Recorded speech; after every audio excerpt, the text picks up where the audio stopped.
Hey, chosen ones. Excuse my voice, excuse my appearance. I just woke up from a nap.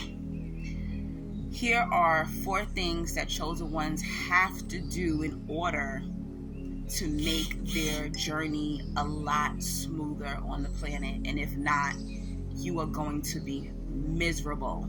Number 1, you have to do your healing work. You cannot let trauma on top of trauma pile up in your heart, pile up in your soul. Yes, you are Earth Angel, but you're having the human experience. You have to go to your therapist. You cannot avoid your triggers.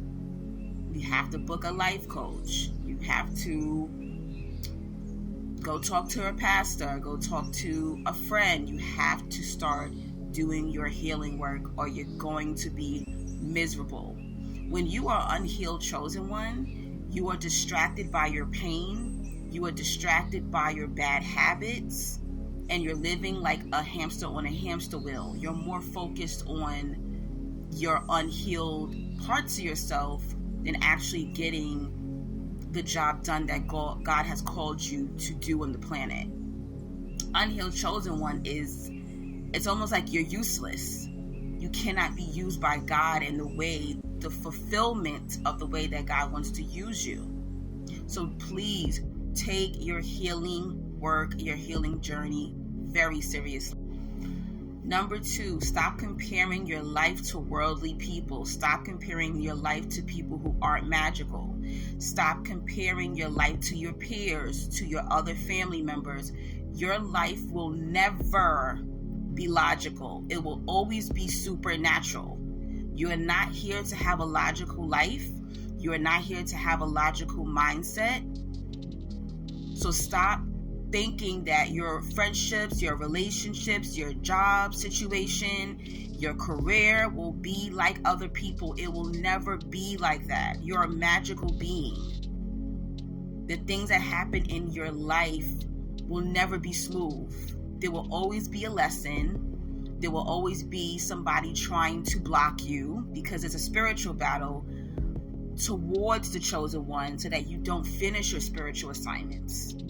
You're not here for lovemaking. You're not here for relationships. These are just extras that come into play. You get lucky if you get friends. You get lucky if you get marriage and kids and all, money and cars. You did not come here for that.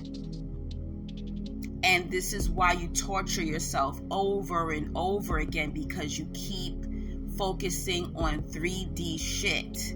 You keep focusing on everyone else when they're just regular people.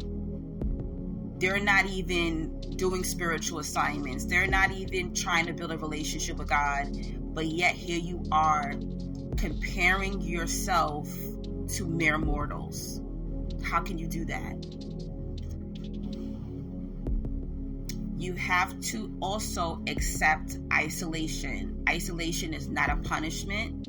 Isolation happens when you aren't listening. God had to separate you from that lover, from that friend, from family, from your materialism, from your idolization of certain things and behaviors. All these things have to be snatched away from you so that way you can be developed. You're out in the wilderness being developed. It's not a punishment. It's so that you can be a better chosen one, so that you can be a better teacher, so you can become a wise one, so you can become that guru, become that individual that people look up to. You're here to work. You're here to do spiritual work. You know how people are obsessed with degrees in jobs and corporate and politics? You should be obsessed with your spiritual assignment.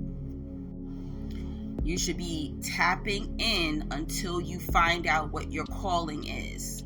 You should be living your life. You should be trying new things. You should be using your spiritual gifts. You should be creative. You should be studying. You should be researching. Most chosen ones do not get their information from college.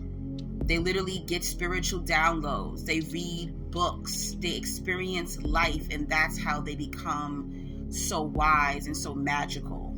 You should be constantly researching, studying, isolating yourself, going in nature.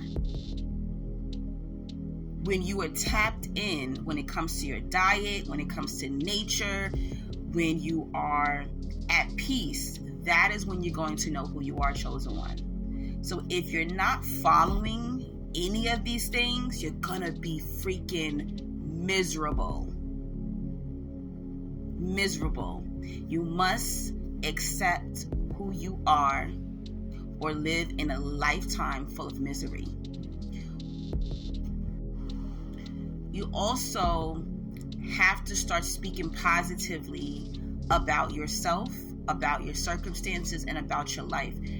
Our words are so powerful. Everyone's words are powerful, but your words, chosen ones, can kill, can flourish, can destroy. You have to constantly, every single day, be doing your mantras, your affirmations, reading whatever religious books you believe in. You have to keep feeding yourself. Keep pouring into yourself with positivity. I don't care how negative your situation is. I don't even care if you're sitting in a jail cell. You have to manifest great things coming into your life, because we manifest very fast, whether it's negative or positive.